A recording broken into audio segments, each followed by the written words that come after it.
Thank you. So, if you look at the Mohbad story, really, a lot of people are more preoccupied with the story of just the victim, that's the late Mohbad, and the alleged oppressors. And my own view is that there are so many other sides to look at the story, and so many lessons basically to learn. Okay, so we look at, first of all, Mohbad himself um, is someone who a lot of people are streaming his music right now that he's late, and he's not alive to see the love that is being poured out by a lot of young Nigerians out there. Now, this should also be a lesson for all of us to learn to hype our fellow Nigerians who are making efforts, promoting their crafts, promoting the country, using out their talent. It's time we begin to encourage people so that we don't see ourselves encouraging them more when they are gone. And one thing about encouraging people is that somehow you never know the state of that person emotionally, psychologically, mentally. So your encouragement can just be the lifting that that person needs. Okay.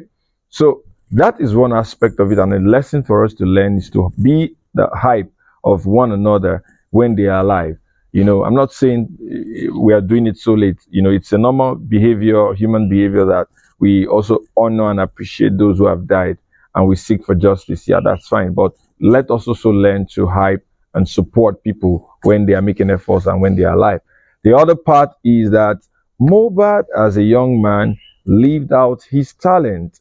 There are so many other people out there who are over 27 and they are not doing anything with their talent. They've not even discovered their talents, who they are. So this is also a clarion call to every young man out there, young lady.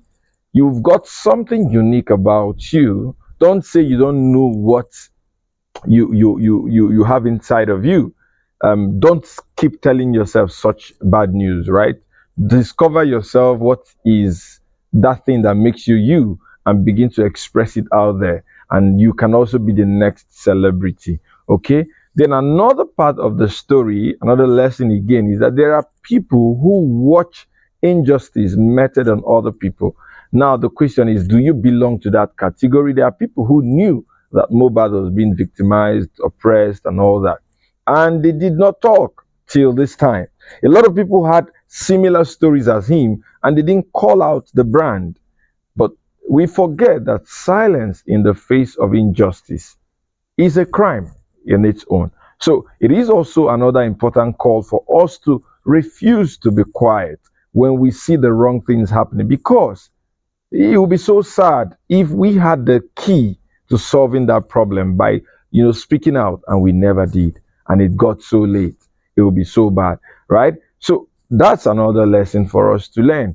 And then if you look at the Mohbad story again, you also see that in Mohbad we also had the story of company, right? The young man somehow, for some reasons and circumstances, found himself among the wrong people, right? The kind of people who today are now the fingers, are not at the direction of the fingers people are pointing for his demise, right? They are the people who have oppressed him up to, the point of death.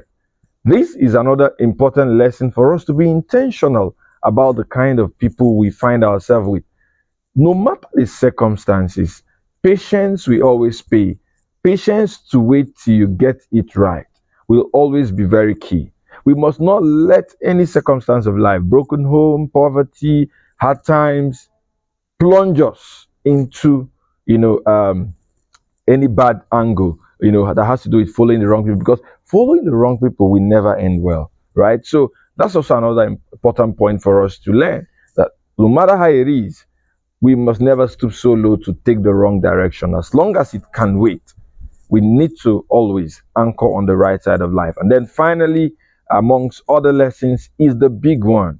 We must never be the oppressors. We must never be the ones intimidating other people because they differ in our view. We mustn't be the oppressors. We can't afford to, deprive other people of their rights to freedom.